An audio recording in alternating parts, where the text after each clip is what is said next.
We start off this evening with breaking news from Budapest. The Hungarian parliament has finally approved Sweden's bid to join NATO, clearing the way for the Nordic country to become the 32nd member state of the defensive alliance. Hungary's vote ended months of delays to complete Sweden's accession to NATO and followed Swedish Prime Minister Ulf Kristersson's visit on Friday, during which the two countries signed an arms deal.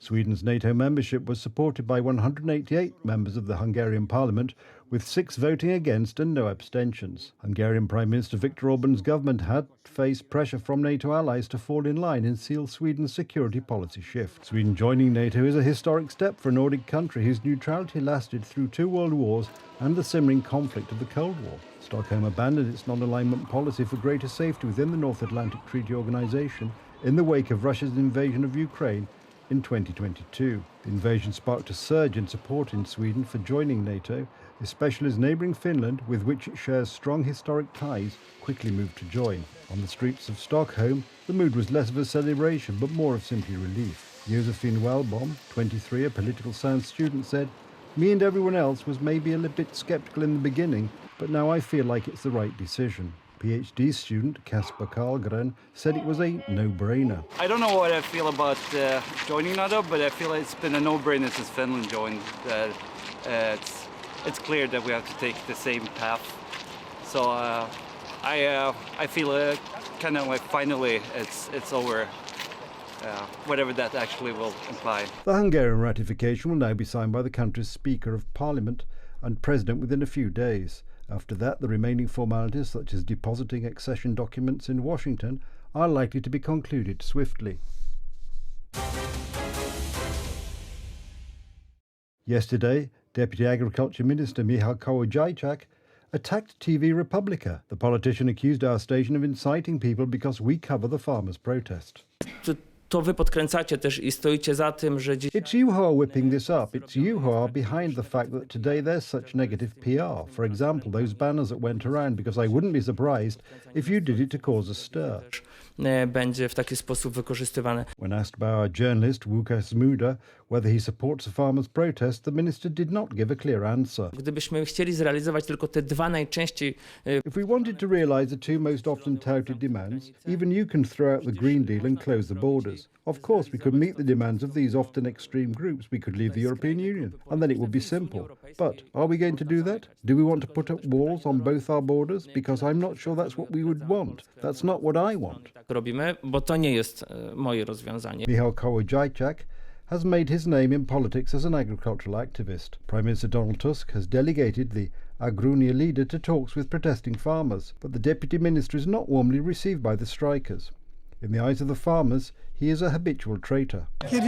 There was once a story about a man who sold himself for 30 pieces of silver, so you see, and his competencies are quite limited. He'll come back with a concrete response. I negotiated this, and not this pouring water. One's brain swells. We need concrete measures. First you say 2 months is too little, then you'll say 2 years is too little. We are the ones who got you to this position. But here, this is what your word is worth to us. Kto za nim jeździ? Od tego trzeba zacząć. Ja tylko widziałem... Who was the one following him during his protest back then? I only remember watching TV and television. I also wanted to go to show my support, but when I saw that he was there with just that one TV station, TVN, a light instantly blinked in my head. I realized he's a puppet. That's what he is, a puppet. Czerwone światełko w głowie, że to jest podstawiony jakiś pajac. To jest pajac. At the agricultural blockade of the Polish-German border in Świecko, protesters made a phone call to Michał Kołodziejczak. The conversation, however, was not to the liking of the Civic Coalition politician. When will this be closed, or are we supposed to close it ourselves as farmers? Gentlemen, the grain will not be unloaded for the time being. On Thursday, Prime Minister Donald Tusk announced that border crossings with Ukraine will be added to the list of critical infrastructure facilities within the next few hours, which would make a strike impossible. But this has not happened so far. Protesters are announcing that such steps by the government will be completely unlawful and give assurances that no one is blocking the supply of arms or humanitarian aid.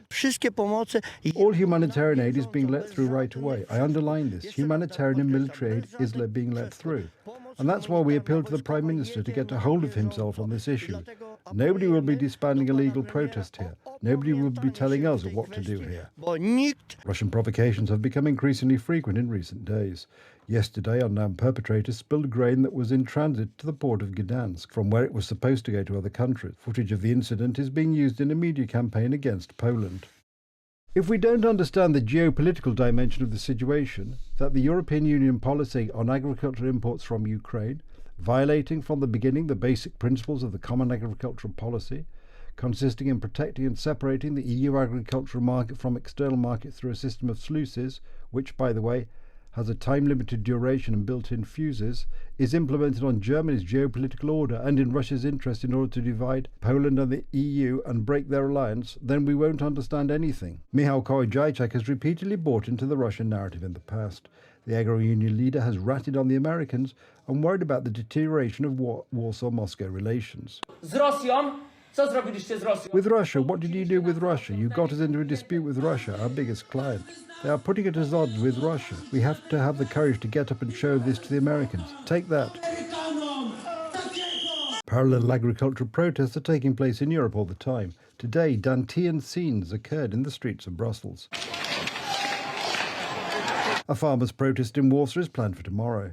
The demonstrators will gather at 11 a.m. in front of the Palace of Culture and, walking through the city, will end the protest in front of the Prime Minister's office on Aleja Ujazdowska. Paweł Błoch, TV Republika.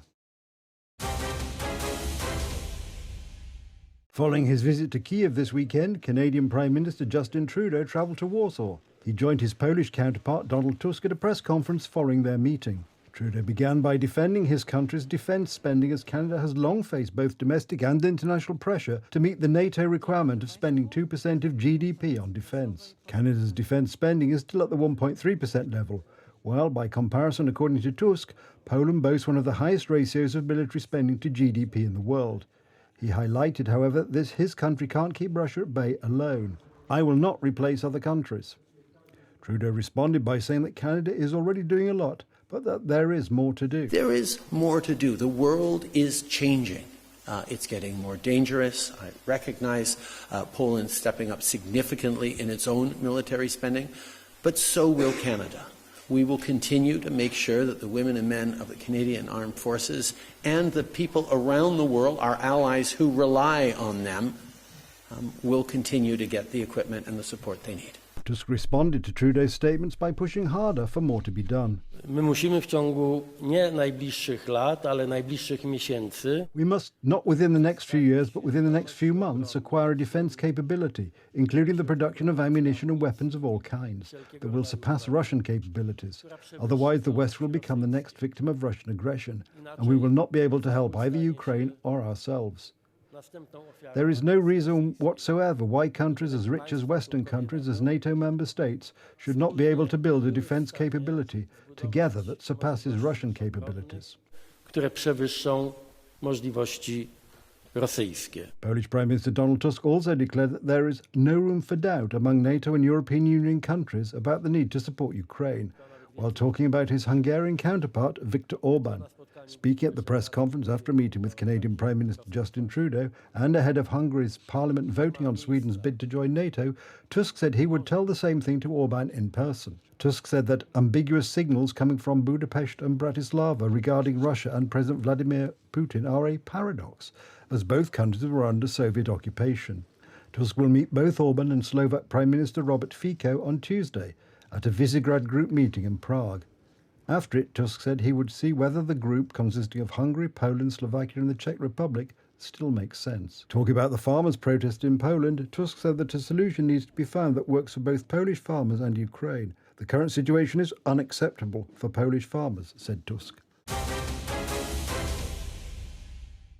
Denmark has dropped its investigation into the explosions in 2022 on the Nord Stream pipelines carrying Russian gas to Germany, police said this afternoon, becoming the second nation to do so after Sweden closed its own inquiry. The multi-billion-dollar Nord Stream 1 and Nord Stream 2 pipelines transporting gas under the Baltic Sea were ruptured by a series of blasts in the Swedish and Danish economic zones in September 2022, releasing vast amounts of methane into the air. The blasts occurred 7 months after Russia launched a full-scale invasion of Ukraine, which triggered a wide range of Western economic and financial sanctions against Moscow. The investigation has led the authorities to conclude that there was deliberate sabotage of the gas pipelines. However, the assessment is that there are not sufficient grounds to pursue a criminal case in Denmark, a Copenhagen police statement said. The Kremlin responded to Denmark's decision by saying it was close to absurdity. Kremlin spokesman Dmitry Peskov said that Denmark had recognized that the blast had been an act of deliberate sabotage, but had decided not to go further with the investigation anyway because the case involved Copenhagen's close allies. Ситуация близка к абсурдной.